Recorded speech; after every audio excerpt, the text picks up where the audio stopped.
Bacaan Al-Fatihah ini wajib dibaca dan dia adalah rukun daripada sholat kita.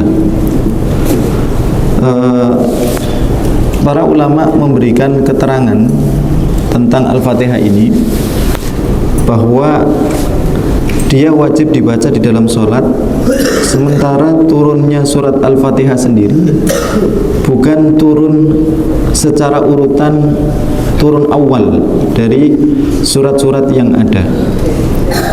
Sebagian ulama mengatakan surat Al-Fatihah ini turun yang ketiga, sementara sebagian yang lain mengatakan bahwa surat Al-Fatihah ini turun yang kelima, ya, yang ketiga dengan urutan surat Al-Alaq 5 ayat, kemudian berikutnya surah Al-Mudaththir 6 ayat, ada pula yang mengatakan 4 ayat, kemudian berikutnya baru surat Al-Fatihah.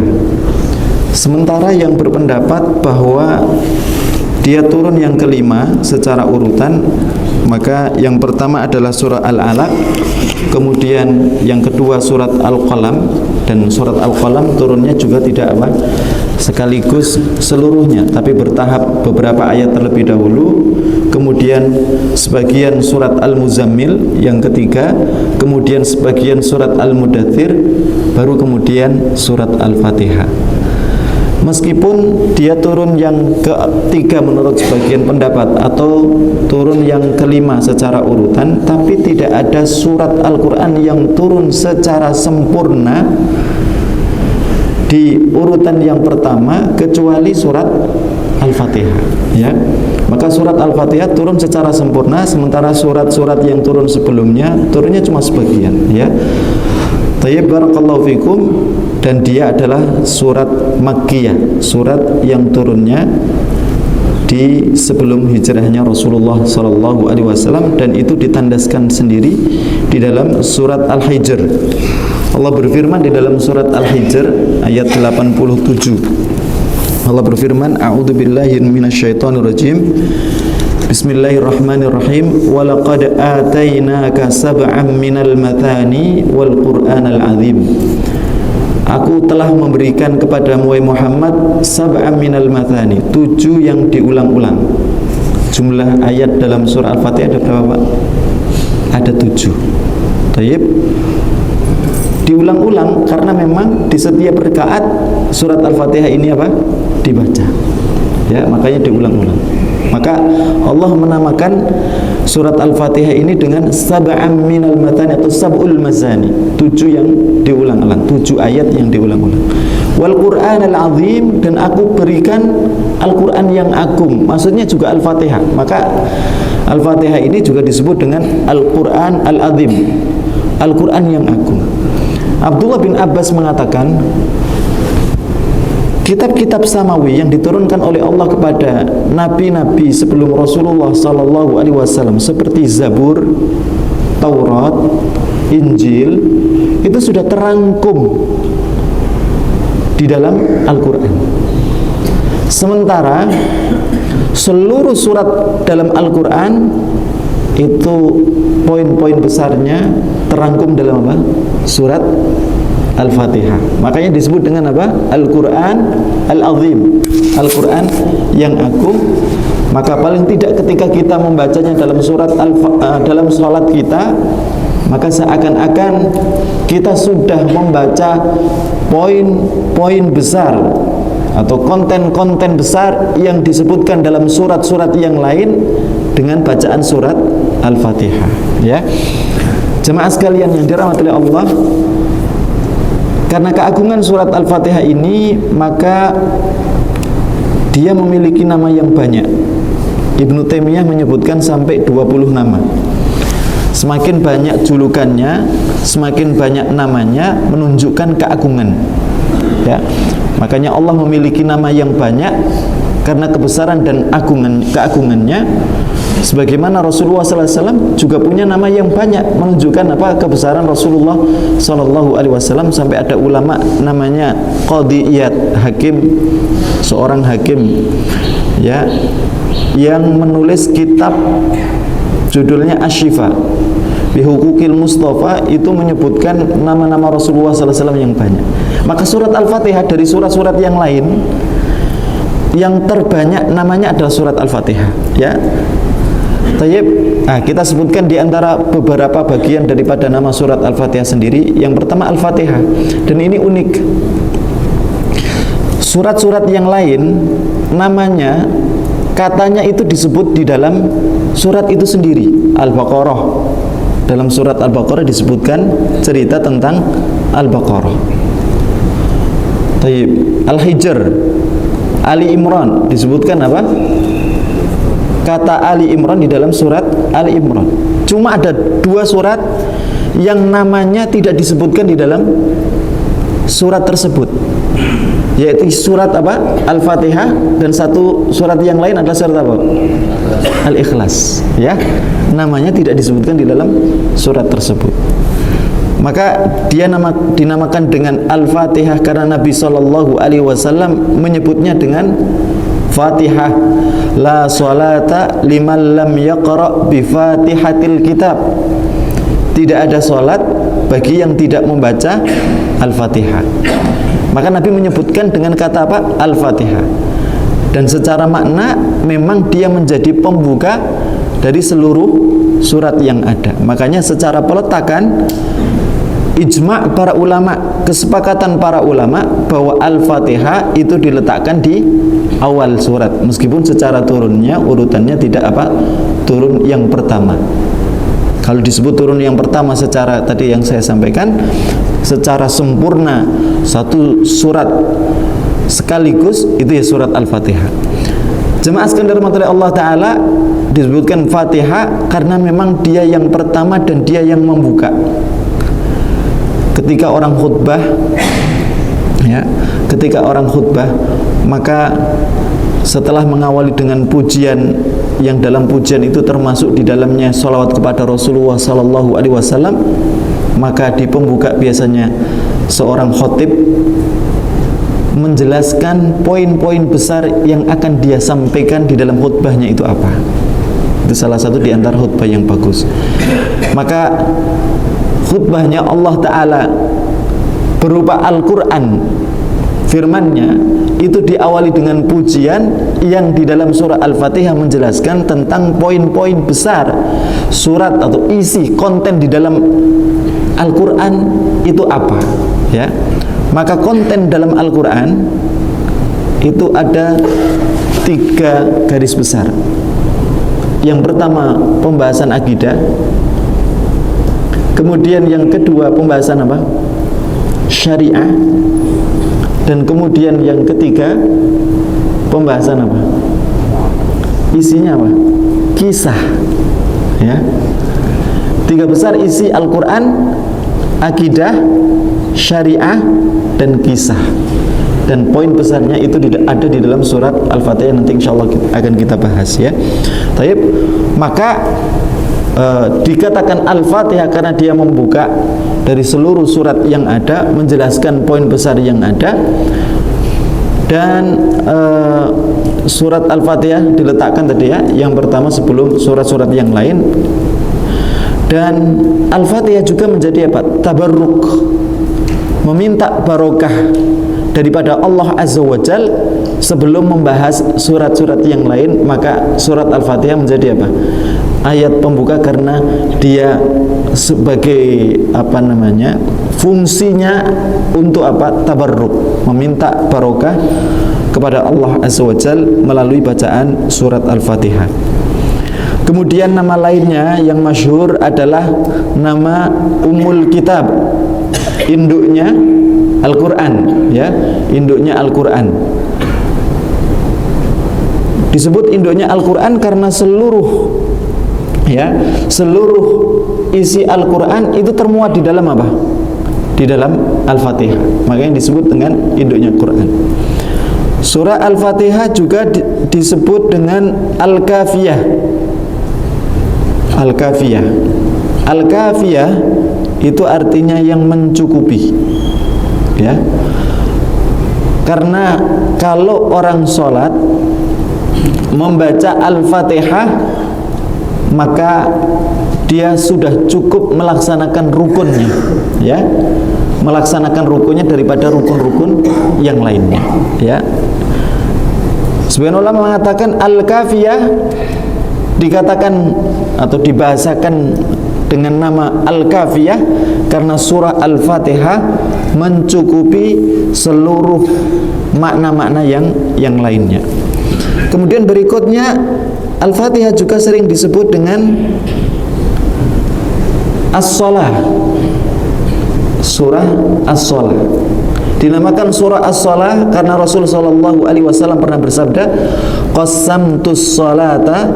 Ini Rasul bersabda dengan hadis qudsi yang diriwayatkan dari Allah Azza wa Jalla, di mana Allah berfirman, qasamtus sholata baini wa baina abdi nisfain. Aku membagi salat antara diriku dengan hambaku menjadi dua bagian.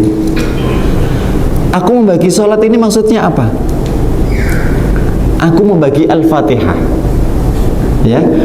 Aku membagi Al-Fatihah dalam bacaan salat hamba ketika membaca Al-Fatihah antara diriku dengan hambaku menjadi dua bagian. Sebagian atau separuh pertama adalah haknya Allah, kemudian separuh kedua adalah haknya hamba. Hak Allah itu dari mana?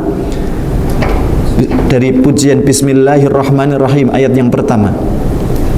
Kemudian ayat yang kedua, Alhamdulillahirabbil alamin, Ar-Rahmanir-Rahim, Maliki yaumiddin, Iyyaka na'budu wa iyyaka nasta'in. Ini hak Allah. Hak hamba dari mana? Ihdinas siratal mustaqim, siratal ladzina an'amta 'alaihim ghairil maghdubi 'alaihim waladdallin. Ya. Tayyib. 7 tadi dibagi menjadi apa? 2 bagian. Maka Allah Ta'ala berfirman, qasamtus salata baini wa baina abdi nisfain. Aku membagi salat, maksudnya surat Al-Fatihah, antara diriku dengan hambaku menjadi 2 bagian. Paruh pertama untuk Allah, kemudian paruh kedua untuk hambanya. Makanya di dalam doa, inilah korelasinya. Di dalam doa itu orang jangan langsung menuntut haknya. Yang terbagus apa? Memberikan hak Allah. Maka hak Allah yang pertama untuk di dalam doa apa? Zikir. Maka kita berzikir kepada Allah sebelum memohon permohonan kita dengan apa? Dengan pujian, memuji Allah Ta'ala. Dan itulah surah Al-Fatihah, memuji Allah Ta'ala dengan nama-nama agungnya. Baru kemudian setelah itu apa? Ada permintaan. Dan itulah doa. Maka tidak sopan orang yang doa langsung meminta apa? Ke inti permintaannya, tapi tidak apa? Memuji Allah Ta'ala atau dengan zikir, ya. Maka selalu bersanding zikir dan doa. Maka zikir di situ ada pujian, pengakuan akan kedudukan dan keagungan Allah Azza wa Jalla, baru kemudian di situ ada permohonan dan permintaan. Dan itulah surah Al-Fatihah yang mengajarkan itu. Paruh pertama isinya pujian, paruh kedua isinya adalah apa? Permintaan. Jemaah sekalian dirahmati Allah Ta'ala, ini nama yang nama salat tadi yang sudah berapa Pak ya? Al-Fatihah, Ummul Quran atau Ummul Kitab, kemudian Al-Kafiyah, kemudian apa? As-Shalah. Al-Fatihah juga sering disebut dengan Ar-Ruqyah. Surah apa? Ar-Ruqyah atau Asy-Syafiyah. Surah Ruqyah atau surah Asy-Syafiyah. Kenapa dinamakan surah Ruqyah atau surah Asy-Syafiyah? Karena Al-Fatihah ini menjadi penyembuh baik fisik ataupun hati. Di dalam satu riwayat yang masyhur dari Imam Bukhari, diriwayatkan dari Abu Sa'id Al-Khudri yang bercerita, dulu ada 3 sahabat Nabi SAW yang melakukan perjalanan. Ketika sampai di sebuah kampung, mereka kehabisan bekal. Mereka minta untuk dijamu sebagai tamu di sebuah kampung, tetapi pemimpin kampungnya tidak mau menjamu mereka, bahkan meminta mereka untuk pergi diusir. Sebelum ketiga sahabat ini menjauh, maka mereka kemudian diminta kembali untuk ke kampung tersebut karena kepala kampungnya disengat oleh binatang berbisa, sehingga dia butuh. Adalah satu dari tiga sahabat tadi yang tahu tentang cara pengobatan. Maka ada satu sahabat yang maju, dua temannya menghalanginya untuk maju karena dia tidak tahu tentang teori pengobatan, kok bisa mengajukan diri. Karena memang Nabi SAW dalam riwayat Abu Dawud pernah menyampaikan, man tatop baba, barang siapa yang mengajukan diri untuk mengobati seseorang atau memberikan rekomendasi tentang pengobatan, walam yu'lam ahlan bitibbi, sementara dia tidak dikenal punya keahlian dalam dunia kedokteran, dunia ketabiban, kemudian terjadi resiko terhadap orang yang dia obati tadi, maka dia wajib membayar diat. Ya, ada diatnya, ada hukumannya, ada sanksinya. Ya, maka nggak main-main dalam urusan kedokteran. Makanya Ibnu Taimiyah sampai menyampaikan nisful ulama yufsidul buldan. Separuh ulama itu bisa merusak apa? Merusak negara. Maka kalau jadi ulama jangan separuh-paruh, ya, tetapi apa? Yang benar. Artinya kalau berfatwa taunya cuma setengah-setengah, jangan asal fatwa. Karena ini bisa merusak apa? Negeri. Maka taunya harus apa? Maksimal, baru kemudian berfatwa. Kemudian nisfun nahwi yufsidul lisan, kata beliau. Separuh pengetahuan tentang grammar tapi memaksakan sok tahu, itu bisa merusak bahasa. Kemudian nisful tabib, separuh pengetahuan tentang kedokteran tapi memaksakan diri praktek di dunia kedokteran, yufsidul abdan, itu merusak badan, ya. Maka jangan setengah-setengah, ya. Tapi sahabat tadi mengajukan diri. Akhirnya kemudian dia praktek tadi, ya. Pulang-pulang kedua temannya mendapatkan hadiah 30 ekor kambing. Maka kedua temannya bertanya, kamu ini nggak tahu tentang dunia kedokteran, tapi memaksakan diri untuk apa? Datang untuk mengobati orang tersebut. Tapi pulang-pulang malah bawa 30 ekor kambing. Maka kemudian dia bercerita apa yang dia lakukan. Maka dia bercerita, dia membaca Al-Fatihah. Sebagian keterangan, bacaan Al-Fatihah yang dia baca tadi kemudian dia semburkan ke lukanya. Disemburkan ke luka kepala kampung tadi, kemudian apa? Dengan izin Allah dia sembuh. Maka dua temannya mengatakan, jangan macam-macam, pokoknya kita harus konsultasi dulu sama Nabi SAW tentang apa yang kamu lakukan, baik tentang cara tadi, ya, cara penyembuhan dengan membaca surat Al-Fatihah, begitu pula tentang mengambil manfaat 30 ekor kambing ini. Maka ketika sampai kepada Rasulullah SAW, maka diceritakan kisah tadi. Rasulullah SAW kemudian menjawab, atadruna anha ruqyah, apakah kalian tidak tahu Al-Fatihah itu sendiri adalah ruqyah? Al-Fatihah itu adalah ruqyah. Kemudian Nabi SAW bercanda, ala tadribu liya bisaham, apakah kamu tidak mau bagi-bagi hasil, bagi-bagi saham denganku 30 ekor tadi?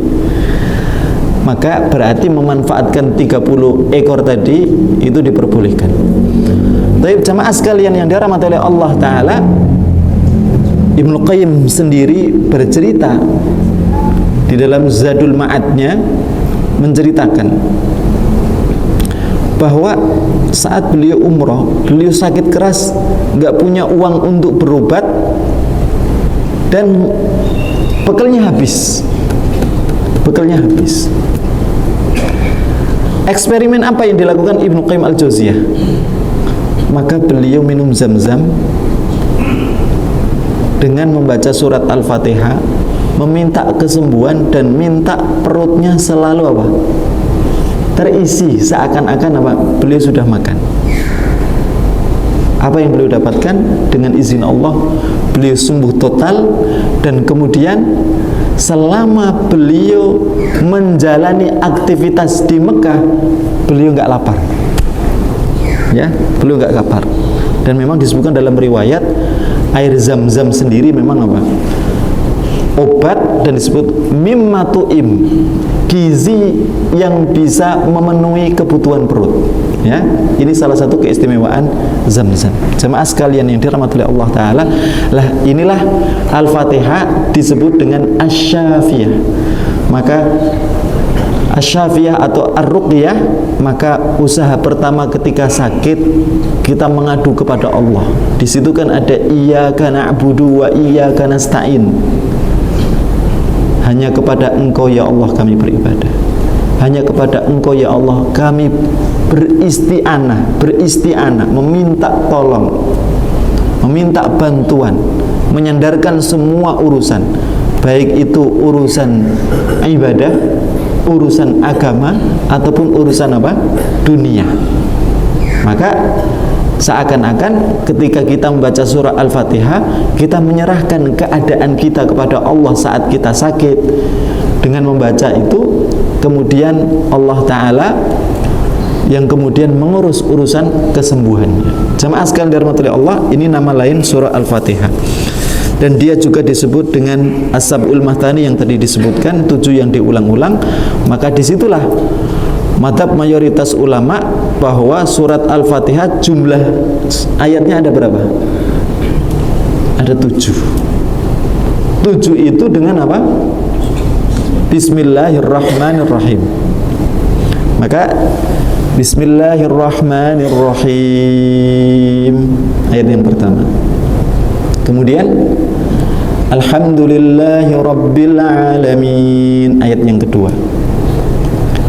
Ar-Rahmanir Rahim ayat yang ketiga. Maliki Yaumiddin.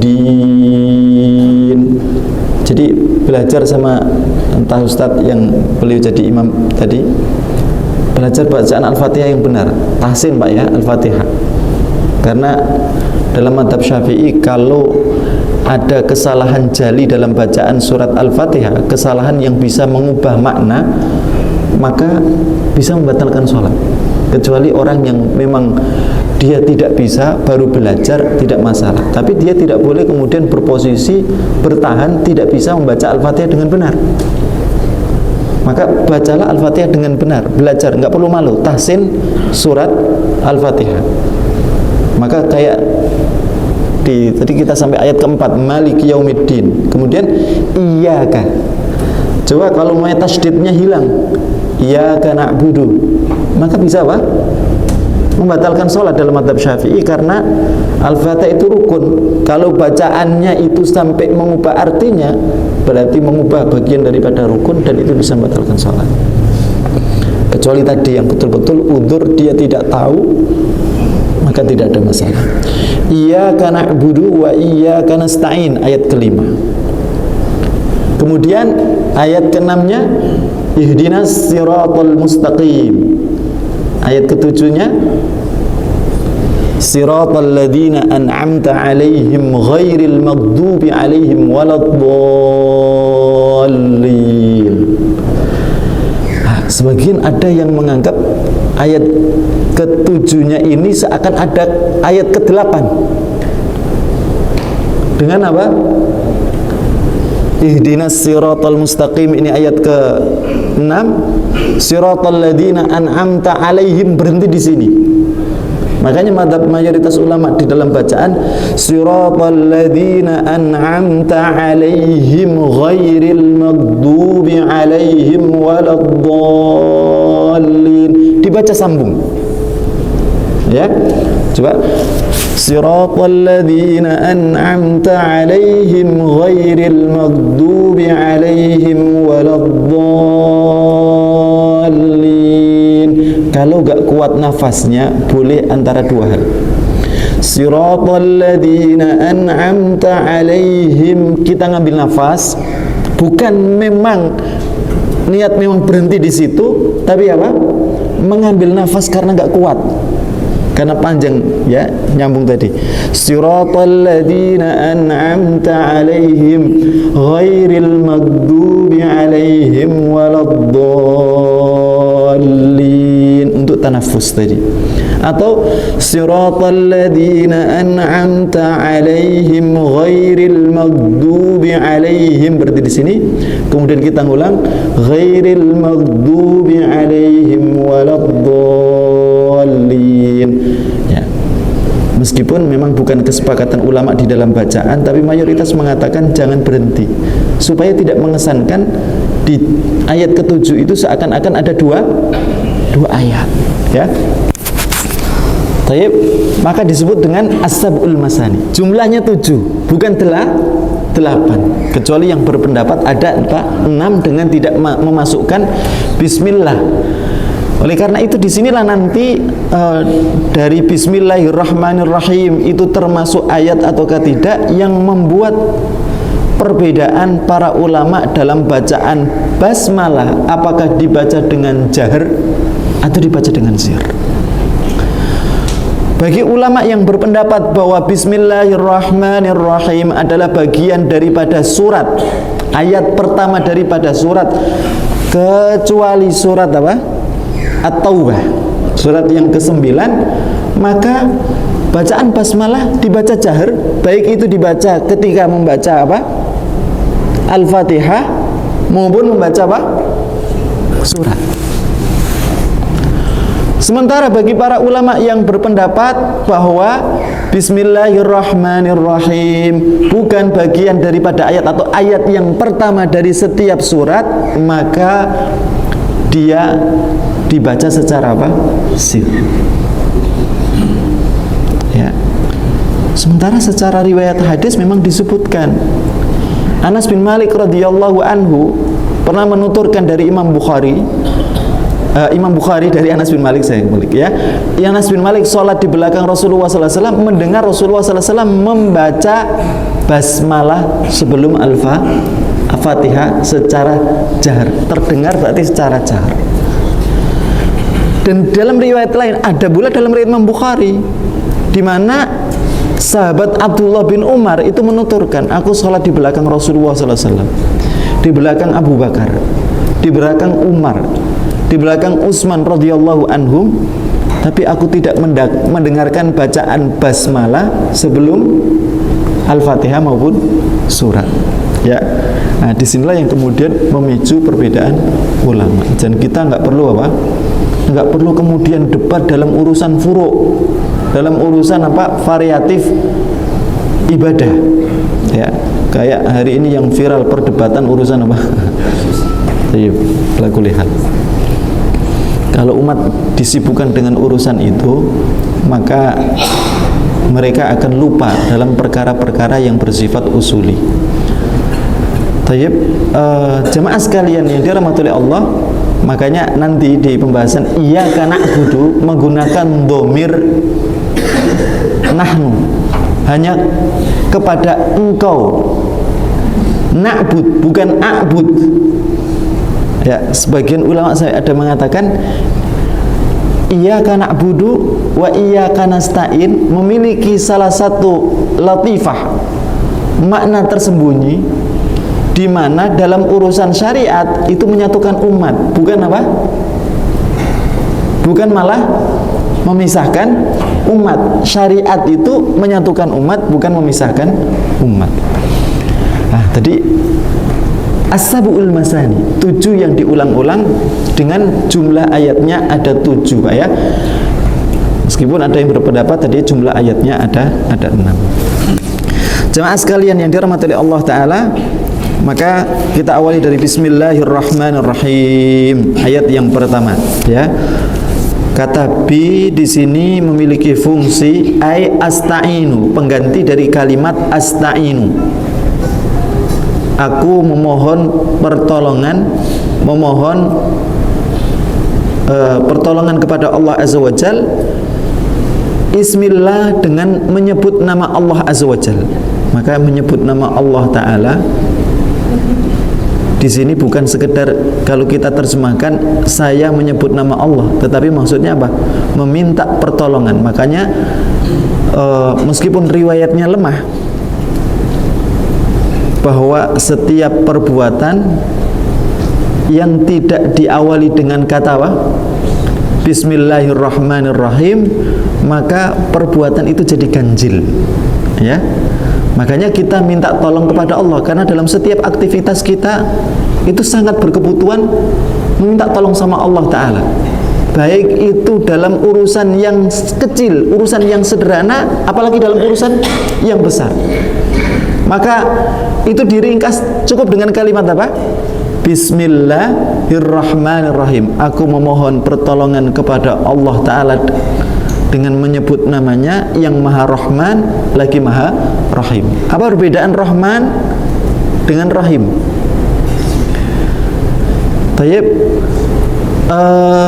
Ar-Rahman itu menunjukkan sifat rahmat Allah Ta'ala Al-Azimah, sementara Ar-Rahim menunjukkan sifat Allah Ta'ala, sifat rahmat Allah Ta'ala yang ad-daimah. Apa makna al-azimah dengan ad-daimah?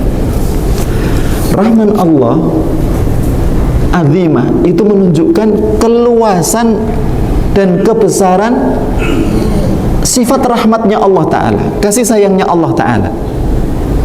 Makanya rahmat Allah di dunia itu mencakup untuk orang mukminnya dan mencakup orang kafirnya, untuk yang berakalnya maupun yang tidak berakalnya. Luas rahmat Allah Azza wa Jalla. Tapi kalau kita menyebut Ar-Rahim, nama Allah Ar-Rahim itu menunjukkan sifat Allah Ta'ala yang rahmatnya daimah, berkelanjutan, terus menerus. Dan Allah menegaskan sifat rahmat Allah Ta'ala yang daimah, yang terus menerus berlanjut sampai kehidupan berikutnya, sampai setelah mati. Maka untuk setelah mati itu hanya diberikan kepada orang-orang yang beriman, ya, tidak diberikan kepada orang-orang yang meninggal dalam keadaan kufur. Nah, ini perbedaan antara, salah satu di antara perbedaan antara Rahman dan Rahim. Kalau menyebutkan Rahman menunjukkan sifat rahmat Allah, kasih sayang Allah yang luas, mencakup orang mukminnya maupun orang yang tidak beriman. Mereka tidak beribadah kepada Allah, tapi mereka kita dapati kaya, mereka kita dapati ya kadang mendapatkan kebahagiaan. Tetapi setelah meninggal dunia, rahmat Allah hanya diberikan kepada orang-orang yang beriman. Makanya kalimat rahimahullah, kalimat almarhum yang dimaksudkan rahimahullah, semoga Allah merahmatinya, itu disematkan kepada orang yang meninggal dalam keadaan mukmin. Rasulullah SAW ketika mengenang jasa-jasanya Abu Thalib, pembelaannya Abu Thalib yang luar biasa kepada Rasulullah SAW, maka Rasulullah SAW memintakan kepada Allah Ta'ala untuk Abi Thalib agar diampuni oleh Allah Ta'ala, agar dirahmati oleh Allah, maka ditegur oleh Allah Ta'ala. Maka nalin Nabi, enggak layak bagi seorang Nabi, tidak boleh bagi seorang Nabi, walladzina amanu, dan orang-orang beriman, ayastaghfiru lil musyrikin, meminta ampun untuk orang-orang yang mati dalam keadaan musyrik, dalam keadaan kafir, mim ba'di ma tabayyana lahum, setelah jelas untuk mereka annahum ashabul jahim, bahwa ketetapan Allah Ta'ala orang yang meninggal dalam keadaan musyrik, dalam keadaan kafir, mereka menjadi penghuni jahim. Tapi ada Nabi Ibrahim, kan dijelaskan di dalam surah Maryam. Dalam surah Maryam itu disebutkan Nabi Ibrahim itu berjanji kepada ayahnya setelah didakwai. Ayahnya bahkan mengatakan, didakwai malah mengatakan, la illam tantahi la arjumannak, sudah kamu diam, jangan lanjutkan lagi, jangan lanjutkan dakwanya. Kalau kamu nggak selesai, nggak diam, aku akan rajam kamu. Maka sikap santunnya Ibrahim ketika ayahnya merespon dengan respon tersebut, maka apa yang dikatakan beliau, la astaghfiranna lak, aku akan memohonkan ampunan kepada Allah untuk dirimu wahai ayah. Maka Nabi Ibrahim berdoa ampunan kepada ayahnya Azar sebagai bentuk memenuhi janjinya kepada ayahnya dan sikap santunnya. Tapi setelah dia penuhi tadi, Allah tegur Nabi Ibrahim alaihissalam bahwa tidak boleh bagi seorang mukmin untuk mendoakan orang yang meninggal dalam keadaan musyrik, ya, yang meninggal dalam keadaan musyrik. Mendoakan orang kafir itu boleh nggak, Pak? Boleh. Mendoakan hidayah, mendoakan kesembuhan itu juga boleh, kata Imam Nawawi dalam Al-Majmu'nya. Tetapi kalau meninggal dalam keadaan kafir, meninggal dalam keadaan musyrik, ini yang tidak boleh kita doakan rahmat, karena Allah sudah menutupnya, ya. Tayyib, barakallahu fiikum. Mendoakan ampunan dan mendoakan minta apa? Rahmat. Makanya sebagian ulama kontemporer mengatakan ada orang kafir meninggal dunia selama tidak datang di posisi ketika dia sedang melakukan kebaktiannya, melakukan ritualnya, maka kita datang mengucapkan semoga kamu sabar ya, sambil mendoakan semoga sabar, kan doakan ya. Kemudian kita sambil mendoakan apa? Semoga dia masuk Islam, itu diperbolehkan, ya. Jamaah sekalian dirahmati Allah Ta'ala. Lah tadi ya, kita kembali kepada Ar-Rahman Ar-Rahim. Ketika kita menyebut sifat Rahmannya Allah, sifat Rahimnya Allah Ta'ala, Bismillahirrahmanirrahim, ya, maka aku meminta tolong kepada Allah sebelum menjalani aktivitasku, sebelum memulai aktivitasku, dengan meminta tolong kepada Allah Azza wa Jal, meskipun kesannya seakan-akan nanti kalau aku menjalankan aktivitasku melalui kemampuan yang aku miliki, aku bisa menjalankannya dengan baik, tapi tetap kita mengawalinya dengan Bismillahirrahmanirrahim, karena kita tidak tahu apakah dalam menjalankan aktivitas kita bisa terlaksana dengan sempurna ataukah tidak, dengan baik atau tidak, kemudian hasilnya baik ataukah tidak, kecuali Allah Ta'ala. Maka mengawalinya cukup dengan mengucapkan apa? Bismillahirrahmanirrahim. Kata asta'in itu termuat dengan apa? Dengan huruf ba, bi, ya. Padahal biasanya dalam bahasa Arab orang kalau ngomong di awal, di pembukaan, di ibtida itu jangan mengawali dengan huruf jar istilahnya, tapi di sini dengan huruf jar, bi, dengan menyebut nama Allah tadi, ya. Tayyib, tapi diawali dengan bi, maka bi di sini punya kandungan arti sendiri, bukan cuma diartikan dengan, tapi maksudnya isti'anah tadi, ya.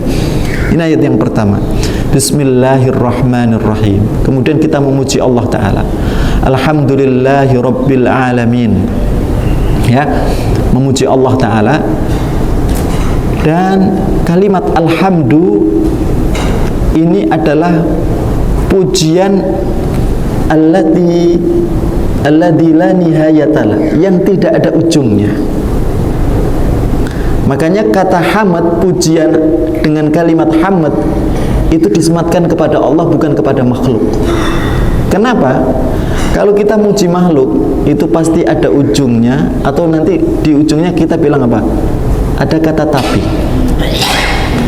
Tapi kalau kita memuji Allah Ta'ala, tidak ada kata apa? Tapi. Memuji Allah tapi masih ada kata tapi. Saya benar-benar banyak diberikan oleh Allah ini, tapi saya masih dikasih ini dan itu, ya. Tapi pujiannya tidak apa? Sempurna. Maka Allah berhak untuk mendapatkan pujian yang sempurna, baik itu kita dalam keadaan kurang maupun dalam keadaan apa? Lebih. Kurang itu pun hanya bagian saja sebenarnya, bukan seluruh hidup kita mendapatkan isinya semuanya, Pak. Isinya kurang. Makanya ada seorang ulama namanya Wahab bin Munabbah. Wahab bin Munabbah itu ketika jalan di pasar melihat ada orang buta, nggak bisa jalan, duduk. Kalimatnya itu indah. Dia mengucapkan Alhamdulillahilladzi wahabani aktsara mimma wahaba bihi ibadah. Ya Allah, segala puji bagi Allah Ta'ala yang memberikan banyak karunia kepadaku daripada karunia yang diberikan kepada makhluk yang lain. Maka kemudian Wahab bin Munabbah mendekati dirinya. Loh, kamu ini karunianya kalau dibandingkan dengan yang lain bisa melihat, yang lain masih bisa jalan. Maka dia katakan, meskipun mereka bisa melihat, meskipun mereka bisa jalan, tapi saya diberikan karunia lebih, lidah saya masih bisa memuji Allah Ta'ala. Makanya kata Sufyan Ats-Tsauri, coba kita bisa memuji Allah Ta'ala, itu sendiri adalah anugerah, ya. Maka sampai dia katakan, ya Allah, aku bersyukur kepadamu, sementara syukurku kepadamu itu juga anugerah dari dirimu. Tayyib, barakallahu fikum. Makanya banyaklah memuji Allah Ta'ala dengan kalimat apa? Alhamdulillah. Itu sesuatu yang sangat disukai oleh Allah Ta'ala. Makanya sampai Allah Ta'ala berfirman dalam sebuah hadis, ada orang yang sakit, ada dalam muwatta'nya Imam Malik, ada orang yang sakit, kemudian Allah mengutus malaikatnya. Dua malaikatnya diutus, undura ila ma yaqulul abdi, lihatlah apa yang dikatakan oleh hambaku ini. Dan Allah tahu betul hambanya ini akan mengatakan apa. Ini sebagai bentuk ilustrasi. Maka kemudian malaikat ini mengadukan apa yang dikatakan oleh hambanya saat sakit. Ternyata hamidaka wa athna alaik, ya Allah, hambamu itu ketika sakit, lidahnya itu selalu mengucapkan kalimat pujian demi pujian, ya. Alhamdu itu pujian yang pertama, kemudian ats-tsana'u itu pujian berikutnya, ya. Jemaah sekalian dirahmati Allah Ta'ala, maka bagaimana respon Allah Ta'ala ketika hamba ini dalam keadaan sakit tetap memuji Allah, tidak banyak berkeluh kesah, kemudian memandang satu titik dari ujian Allah berupa sakit ini menutup dari semua kelebihan-kelebihan yang Allah berikan.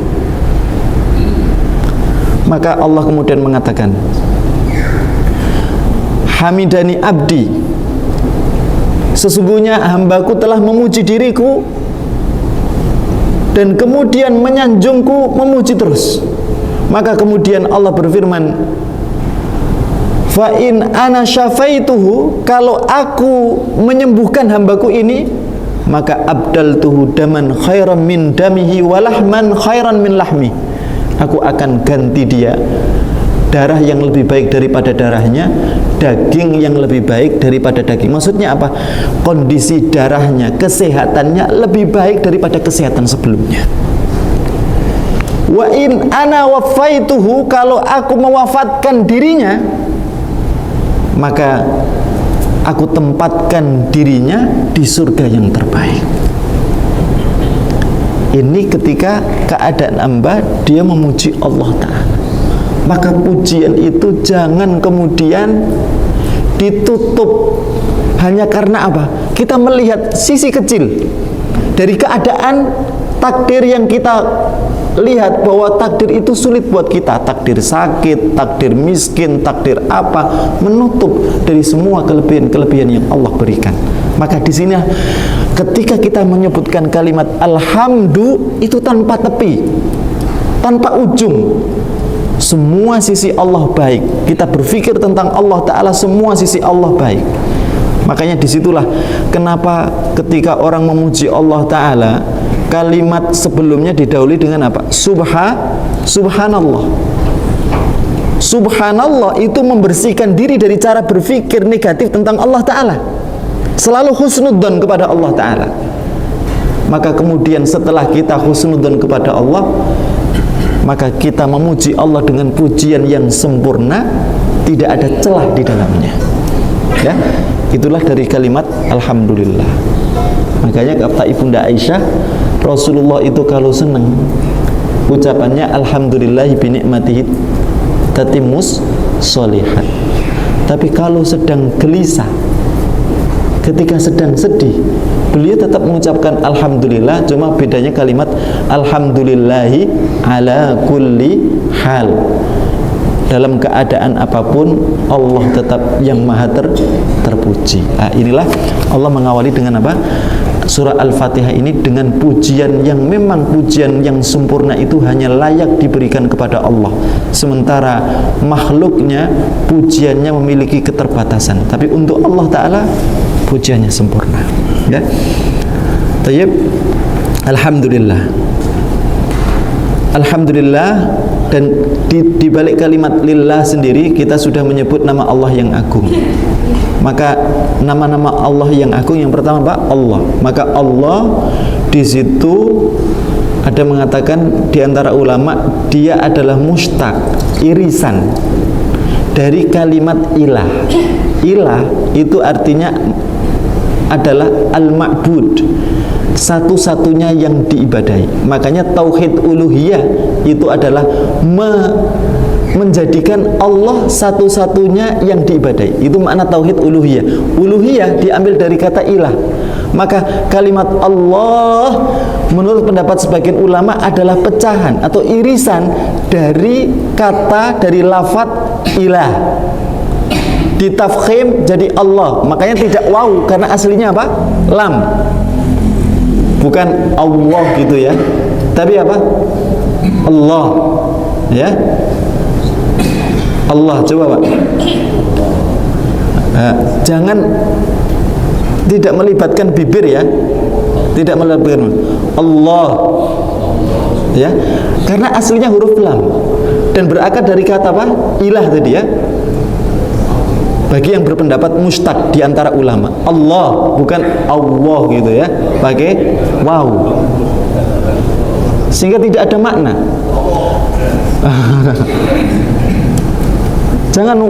Jangan pakai waw ya, karena nanti maknanya apa? Ketika kita menyebut Allah, maka maksudnya adalah apa?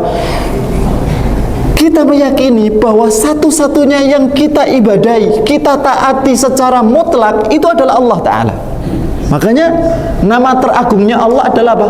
Allah, karena konsekuensinya ketika menyebut nama Allah, maka dialah satu-satunya yang diibadahi, dan itu nama agungnya Allah. Nama kedua adalah apa? Kenapa kita menyembah Allah Ta'ala, beribadah kepada Allah satu-satunya, tidak kepada yang lain? Maka berikutnya Allah menyebutkan karena Allah punya nama Rabb, Rabbil Alamin. Makanya nggak boleh manusia, makhluk memiliki nama Allah, nggak boleh punya nama apa? Rabb. Ya. Saya pernah ditanya Pak di majelis, udah wajahnya ada satu bapak, wajahnya sudah ketika saya menjelaskan Rabb ini nama khusus Allah Ta'ala, nama agungnya Allah. Kemudian ada yang merespon dengan wajah nggak senang, kemudian bilang, itu bagaimana Ustadz? Banjir Rabb gitu. Aduh ya Allah, saya mau jawab gimana? Itu ada istilah banjir Rabb, ya nggak ada hubungannya, nggak ada kaitannya. Banjir Rabb itu Rabb yang dimaksud adalah Rabb bahasa Indonesia.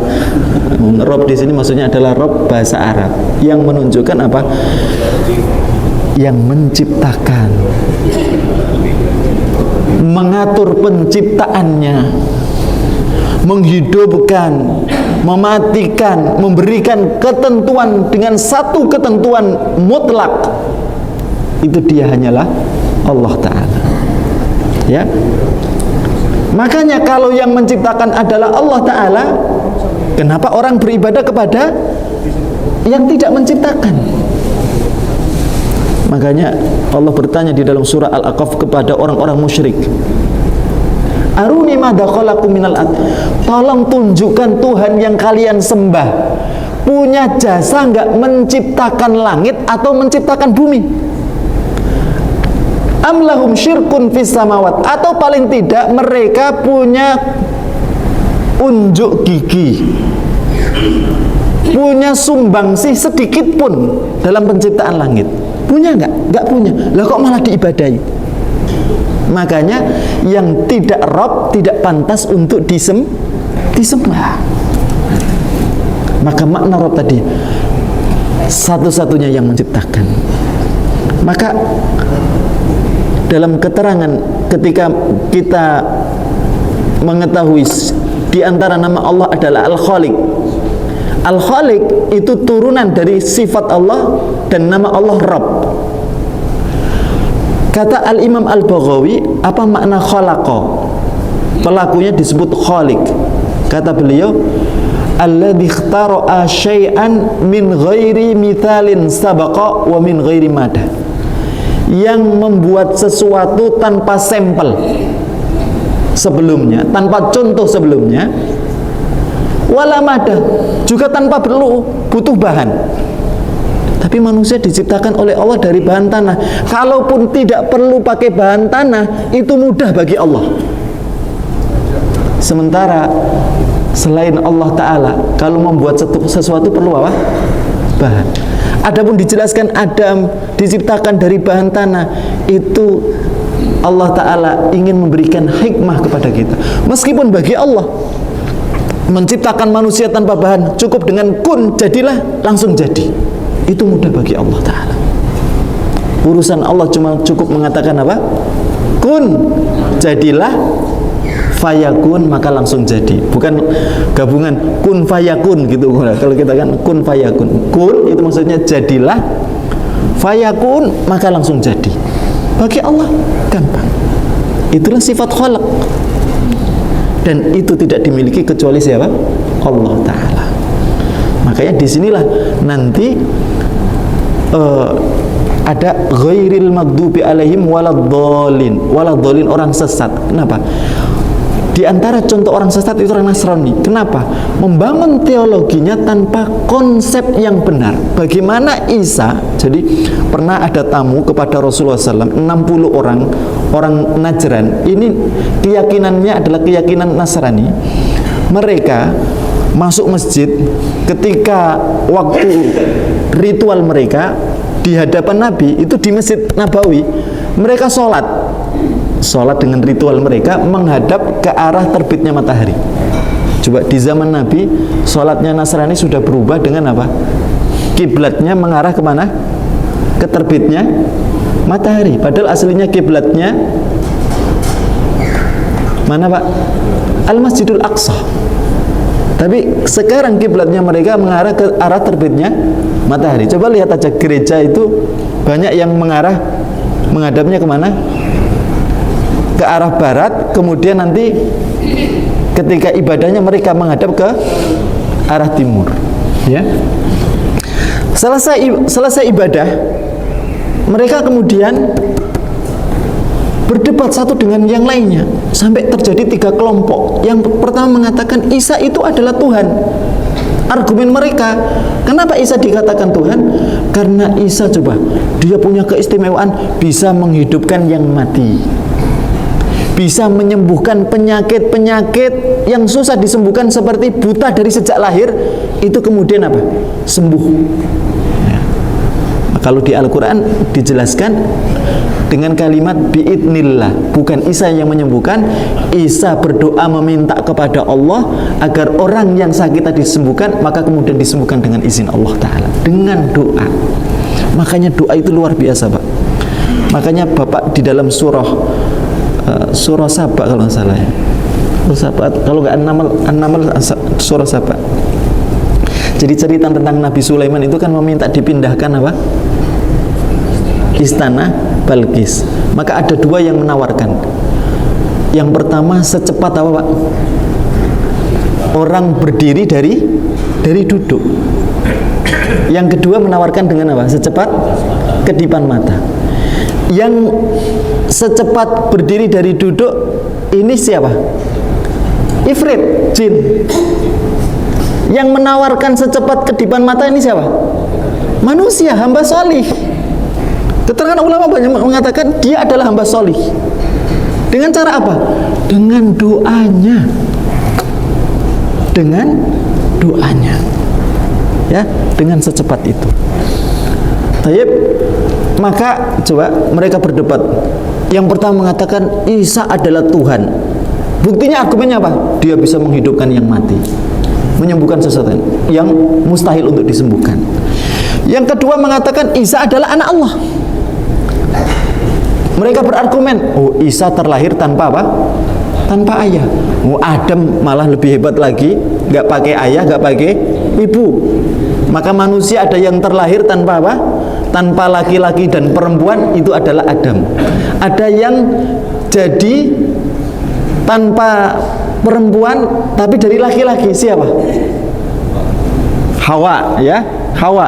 Maka Allah membuat percontohan berikutnya. Isa itu terlahir tanpa laki-laki tapi ada perempuan, ya, perempuan yang suci tentunya. Banyak juga yang terlahir ayahnya nggak jelas tapi maksudnya dari apa, zina gitu ya. Barakallahu fikum. Yang kedua mengatakan itu.